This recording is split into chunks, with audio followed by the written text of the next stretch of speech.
Well, have you guys ever heard the phrase, it gets worse before it gets better? Like maybe when you get sick, you go to the doctor and they're like, hey, it gets worse before it gets better, so here's some antibiotics, or just tough through it, you know?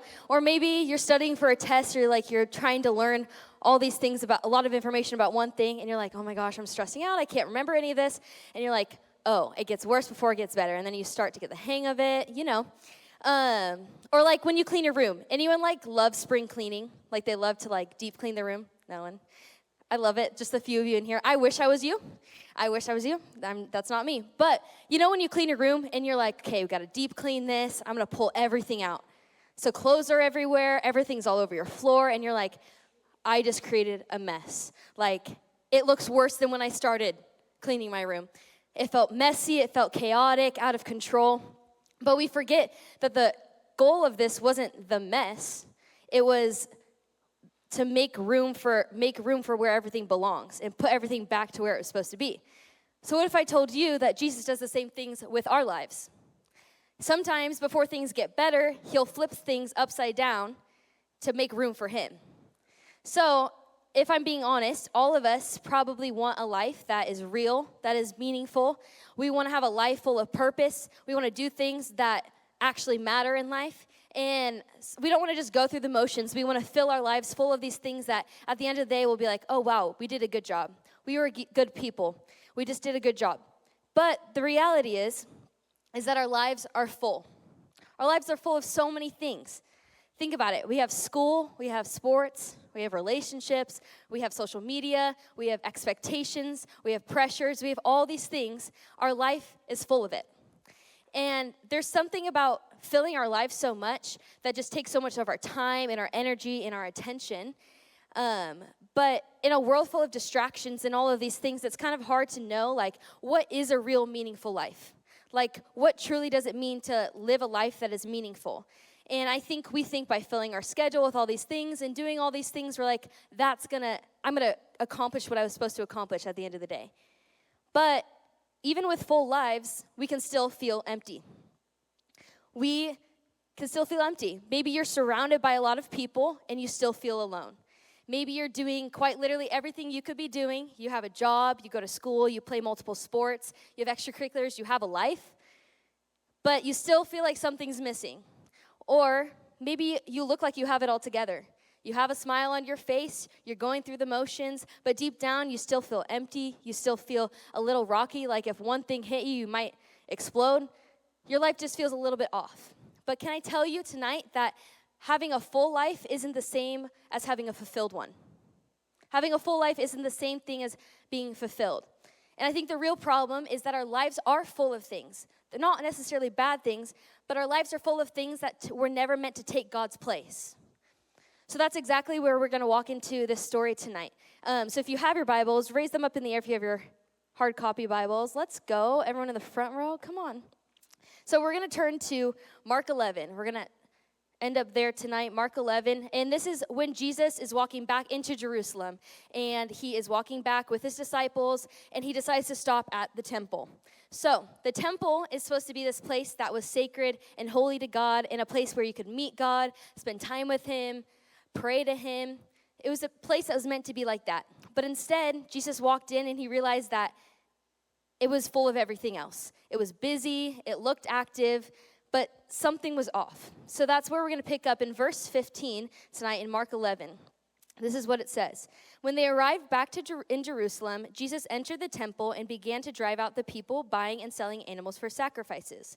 He knocked over the tables of the money changers and the chairs of those selling doves, and he stopped everyone from using the temple as a marketplace. He said to them, "The scriptures declare, 'My temple will be called a house of prayer for all nations,' but you have turned it into a den of thieves." So we can see here that Jesus was pretty heated. I feel like a lot of times in the stories that we hear about Jesus, he was a little bit more calm. He was just performing these miracles. But in this story, Jesus was heated. He walks in and literally starts flipping tables. He's just driving people out, stopping people from buying and selling things. He wasn't messing around. He was quite literally messing up everything that was going on in the temple. This wasn't a calm or a quiet situation. He was disrupting everything. But I think the important thing to understand is the things that they were doing in the temple wasn't all wrong. They were buying and selling animals for sacrifices. They were exchanging money. They were walking through the temple as a shortcut. And these things, they all had a purpose for what they were doing. And the problem wasn't what they were doing, it's where they were doing it. It's where they were doing it. And for some quick context about the temple, this was a place where all outsiders could come. God designed this so that everyone could come worship him, come pray to him, and spend time with him. But because it was filled with all these other things, there was no more room for God. Because they had filled it with all these other things that weren't meant to be in the temple, he was freaking out, and he was like, this is not what this is meant to be. So what he says is that it's supposed to be a house of prayer. It's supposed to be called a house of prayer. But it turned into so many things too many other times. This wasn't the first time that this happened. Like years before, too, their ancestors did the same exact thing. They were filling places that were meant for God with things that weren't supposed to be there. It was supposed to be a place for God. And what we see here is that Jesus flips what takes his place.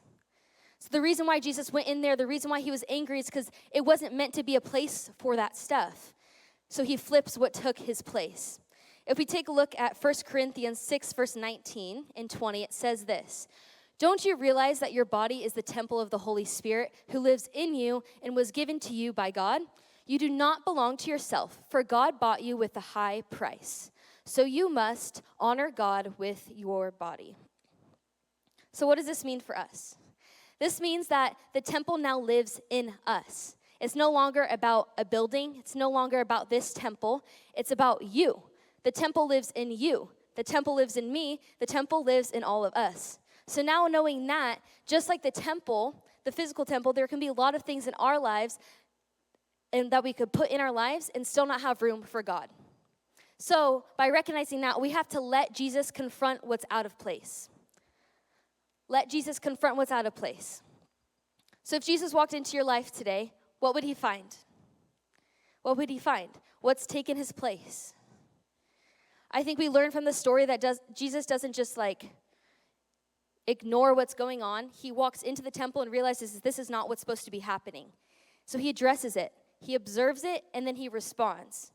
And if we're honest, I think most of us are really good at managing our lives without actually dealing with the things going on in our lives. We just hide it or we justify it, we push it down. But we see that Jesus doesn't just manage what's out of place, he confronts it. Because he can't restore what we won't reveal. He can't restore what we won't reveal. So it's really important that we understand what's out of place. And if we look in a couple verses earlier, when Jesus and the disciples are walking back into Jerusalem, Jesus was hungry. And we all get hungry, right? So valid point for him. But they were walking past and he was like, I'm hungry, I need some food. So they're walking past and they see this fig tree in the distance. And from a distance, the fig tree looked healthy. It had a lot of leaves on it. So he was like, great, here's some figs. So they walk over and Jesus notices that there's no fruit on the tree. The tree looked healthy, it was alive, and there was no fruit on the tree. So because of that, Jesus cursed it. Jesus cursed the tree because it looked alive, but it still wasn't producing anything. And I think the same thing happened in the temple as well. It looked busy, things were happening, it was active. Some of the things kind of looked spiritual, so people walking in probably were intrigued, but there was nothing with a real connection with God at the temple. And I think if we're honest in our lives, I think that could be true about our lives too. I think we can look full, but still feel empty. I think we can look alive and have no fruit. Most of the time, it's not that everything in our life is wrong. It's not like we're doing wrong things. It's that they're in the wrong place. So what we need to do is recognize what's in the wrong place. And I think this is so important because as we read before, it said that what they were doing in the temple, it's not necessarily bad things. They're not necessarily sins, but they're just doing it in the wrong place. In verse 17, it talks about how the temple was intended to be a house of prayer for all nations, for all people, people who were outsiders, people who couldn't be in the temple. This was a place that was supposed to be for everyone. And so people just turned the temple into something out of profit and out of convenience. So now they couldn't use the temple in its original form. So the issue isn't always what it is, it's where it is. So some things in your life aren't sinful, they're great things. They're just occupying the space that was only meant for God. Think about it. Your relationships, sports, social media, trying to strive for success. So many of these things in and of itself aren't bad things, but when you put them above God, it takes God's place, and that's not the way that it's supposed to be designed. So some of you might be thinking, like, I do all of this for God. Like, I'm worshiping him with these things. All glory to him, right? But can I tell you that intimacy and activity aren't the same thing? You can be doing a lot for God. Even in the context of church, you can be doing a lot for God and still not be with God. Like, are you spending time with him? Like, do you have a relationship with him? And I think when we recognize what's in the wrong place, we need to let him flip what's taking God's place. So we see that Jesus went into the temple and literally flipped the tables. He didn't walk in and say, hey guys, like, no worries, like, keep doing what you're doing. Like, he disrupted everything. He stopped everything that was happening in the temple. Because whatever starts to take God's place begins to take more space than we ever intended it to. Think about it. Like, maybe you love the sport that you do, and maybe you started taking more lessons. Maybe you said yes to more teams because you just love it so much. And it's all great, good things, but you told yourself you would never let it get in the way of your relationship with Jesus. But as you went on, more privates got more distracting, all these things, you realize that you pushed God away. You didn't even realize. Or maybe you said as you're getting into a relationship, you're like, no, Jesus is my number one. Jesus is the relationship that I want to pursue. So I can balance this and a relationship with that girl or guy I'm talking to. But then you get into that relationship and you're like, you realize, oh, I pushed God away. I didn't even mean to do that. That's because whatever you start to put in God's place will take more space than we intended it to. And I think we have a lot of tables in our lives that we don't recognize will take more space in our lives until it's a little bit too late. So maybe for you, we have tables in our lives that might just consume our lives. So maybe for you tonight, it's the table of approval. Maybe the table of approval, you've been seeking approval from every other person but God.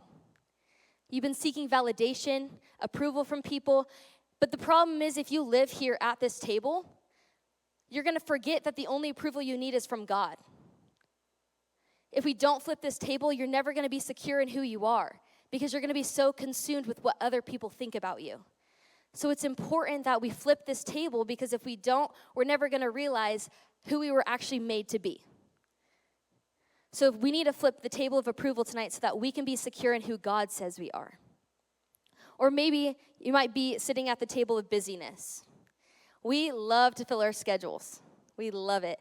I love it. I love to be busy. But the problem is, if we sit here at this table and fill our schedule so much, we don't even realize that we've been pushing God away more and more. Whether it was intentional or not, we pushed God away. And when we look back and we're like, where did God go? It's because you keep filling your schedule and not making time for him.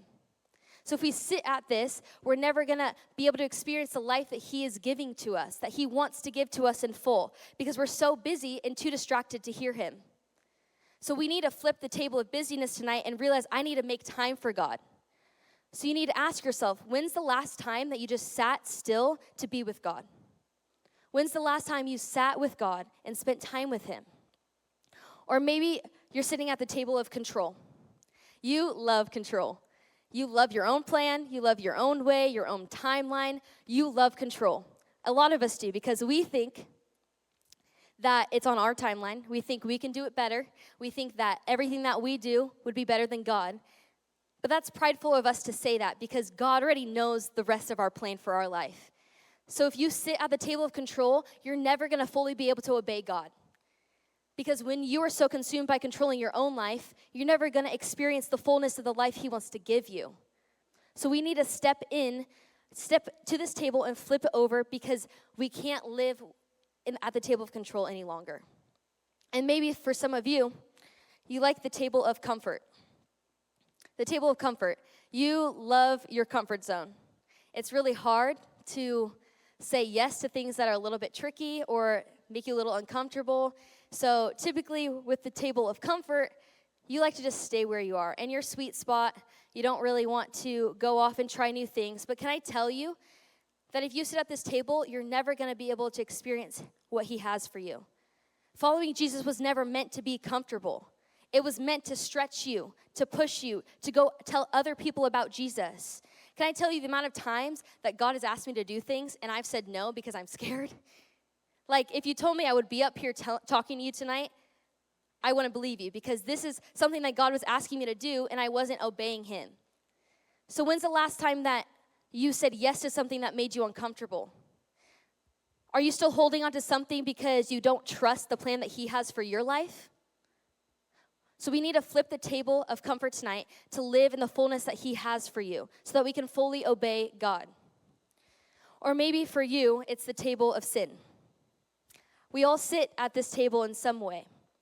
Maybe it's a cycle of sin. Maybe it's a bad habit. Maybe it's an addiction. Maybe it's something that you know is not good, but you just can't get rid of it because it's just like weighing you down.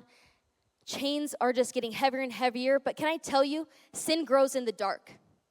When you never open up your sin to the light, you're going to get better and better at hiding it. So what we need to do tonight is flip that table over. Because if you want to experience real freedom, if you want to experience real peace with God, you have to flip this table of sin over. So the longer you wait, the harder it's going to get. It's never going to get easier. So we need to flip the table of sin in our lives. So maybe you're thinking to yourself, what is one thing that you haven't told anyone about and you're hiding it? If you don't flip the table of sin over, you're never going to experience what he has for you. You're never going to experience freedom because you're so weighed down by the chains in your life.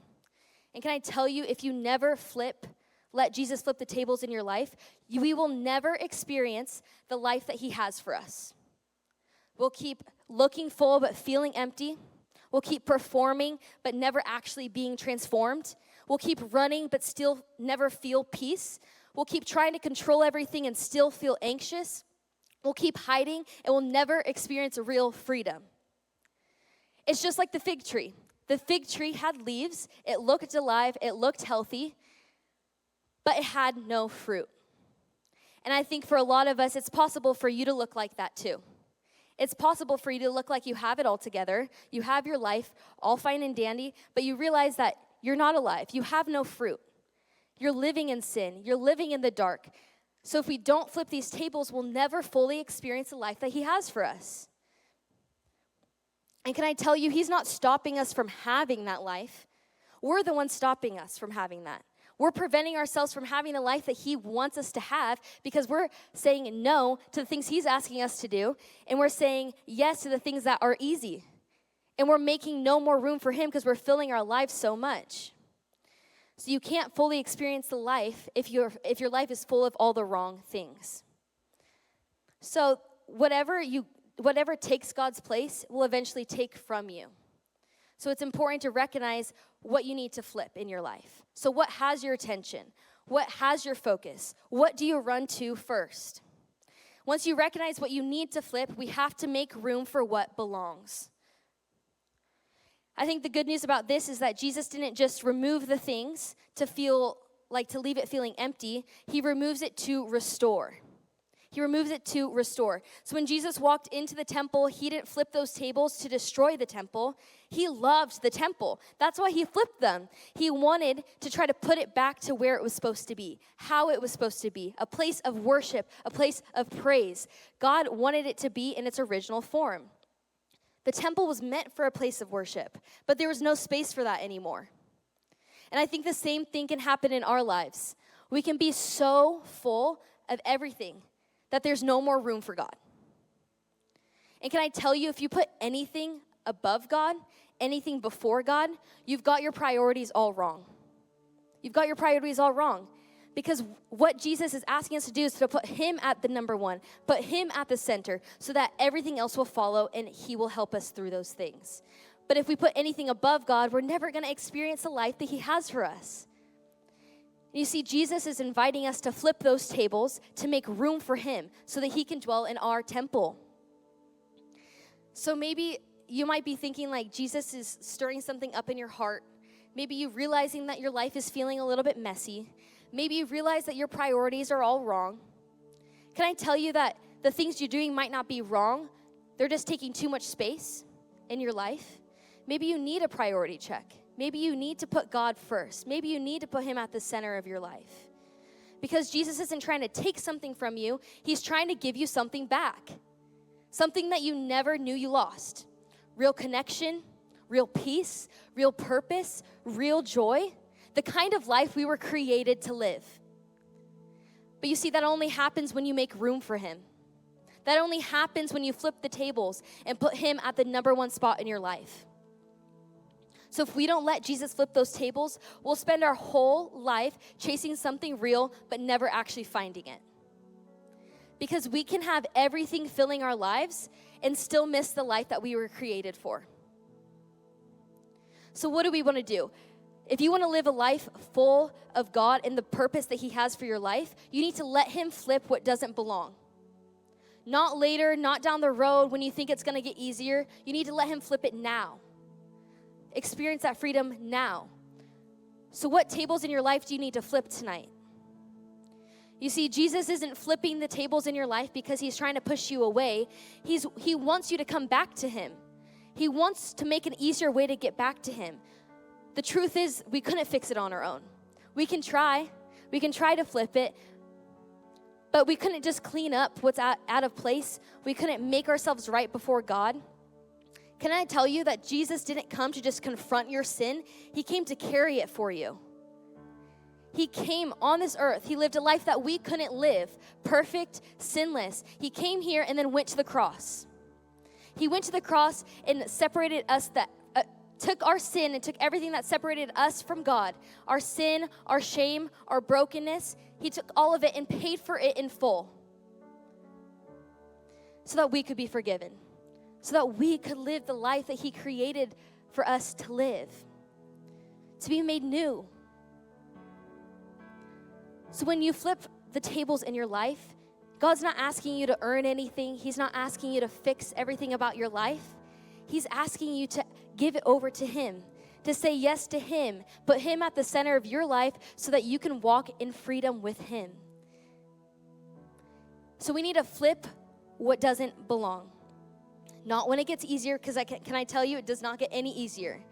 Right now is the right moment, the right time, the right place to flip those tables, because you will experience freedom. You will experience the peace of God. You will experience the joy.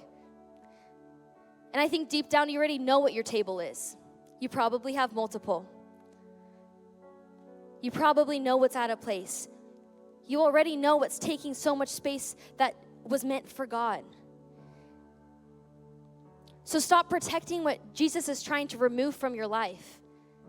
Stop holding on to what is keeping you from experiencing the fullness of God. Say yes, flip the table, and experience that with him. Because when you clear the space and clear space for him to move in your life, he will do wonders. If you put him at the center of your life, put him first, everything else will fit into place. You don't have to worry because he's already gotten it under control. You don't have to pretend. You don't have to perform. You don't have to look full and pretend you have it all together. You just have to say yes to him because he loved you. He died on the cross for you. He took your sin, he took your shame, and he paid for it in full. So I'm inviting you tonight, flip that table. Whatever's been holding on to you, whatever chain, whatever bond is on your shoulders, surrender it over to God and say, God, I need your help, because I can guarantee you that he will come alongside you and help you through it. So when you clear the space for him, everything will find its place.